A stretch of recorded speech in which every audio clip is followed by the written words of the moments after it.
We're here today to try and educate the public on when to and when they don't have to stop for a stopped school bus.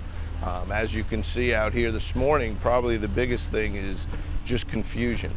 A lot of the people that are coming up and driving on the street when the bus arrived, they're not sure whether or not they're supposed to stop or not. Since we don't have a raised median here and there's just the line, the yellow line, a lot of the people feel that they're allowed to go. The only time they will stop is when they have the raised median, and that's when they're not supposed to stop. They have clearance to go.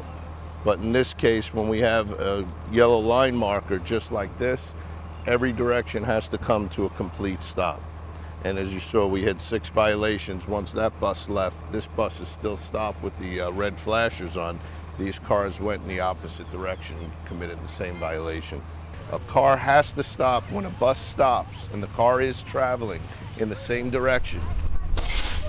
No matter what circumstances, all vehicles traveling in the same direction of the bus have to stop.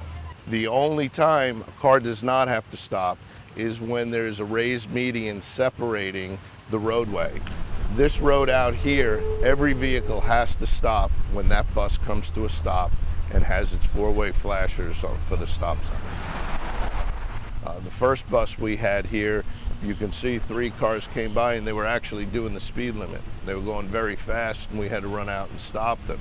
If a child was trying to cross, which a lot of children think once the bus stops and they have the paddles out, traffic stop and a lot of times children will cross the street. If children were to cross the street during that time, they possibly could have been hit by those cars. The first violation is a $271 fine. Just so you understand, when the school bus is stopped, okay, and the lights are on, you have to stop. It also carries 4 points. If they commit a second violation, they can have a mandatory court appearance in front of a judge. The fine could be enhanced by the judge, and also they require them to attend a driving improvement school. You realize the bus had the stop sign and the 4-way flashers? Yeah. Okay. The National Board of Education did a traffic study with their buses, and on one day in the entire state of Florida, they had approximately 21,000 violations. Now, if you take an account for 180 plus school year calendar, that's close to 3.7 million violations in the entire year. It's important because every morning and every afternoon, a numerous amount of our children ride the buses to and from school. Now, we try and provide a safe passageway for our children that walk and ride their bicycles to school. And we have our crossing guard program that does that. Now, the other transportation other than parents taking them is the school bus system.